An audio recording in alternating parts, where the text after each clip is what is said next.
Hi guys, how you doing? So, first of all, I hope you're having a lovely day.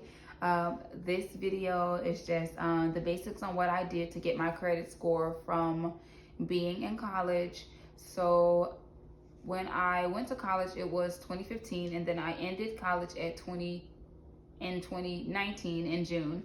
And I went to DePaul University in Chicago, and it was a pretty great experience. I enjoyed going to the business school and everything. And when I used to check, I used to have one credit card.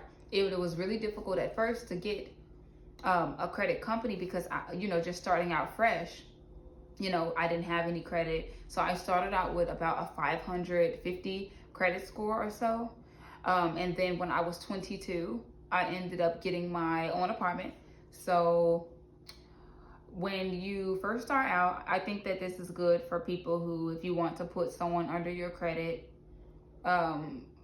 it's a good thing to help build their credit if you're paying off your bill and you have like a long credit history. So now as someone who's 27, and I got out of school when I was 22, and then at 23, around that age, having my own apartment. So from 23 to 27, I had a chance to, at 23, I had about 600 plus credit score, and now I'm on my way to an 800 credit score. And I think that the best thing that you can do is be consistent. So I had one credit card, and now I have like two. So it's pretty good to have that. If you want to do credit increases, that's something that you can consider as well. But advice that I would say is from someone who used it a lot in college, pay the minimum payment as much as you can. And now being someone who is financially stable, like I was stable before when I got the apartment, but I had 600, a little bit over 600 for the credit score, and now I'm like, I think past 750. And like I was hovering in fair for a long time, but now I learned that not just paying the minimum, pay at least two payments if you can, or if you have an extra $100 or two, go ahead and do that. That will shoot your credit score up as well.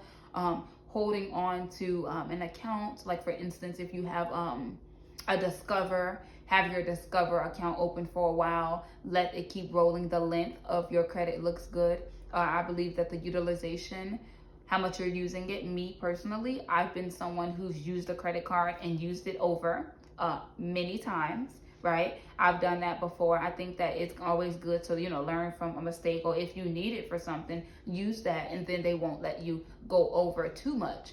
But you can use that if you need something, or like a ride, for instance, or something, since I got a car a few years back, but I didn't have a car before, so, or like a little meal or something when you're in college. So that's understandable.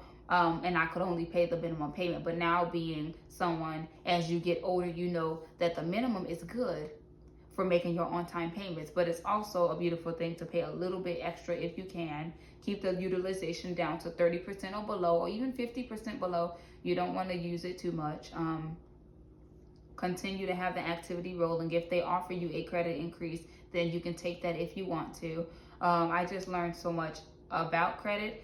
I would say if you know anyone who you want to have as a authorized user, or just someone that you would put on your credit just so it can look good on theirs as well. Like for instance, example, if I had children and I would put like one of them under a specific card, then that would look good for them. And as they get older, as my credit score climbs closer to excellent, then that would help them as well to be in a better position for cars and interest rate. And once I get my beautiful home, this is looking good as you're getting closer to 800. So, right, until I become a millionaire, right, then I need to have my financials together. I don't know too much about credit, but what I do know, I work with that. Thank you. Bye.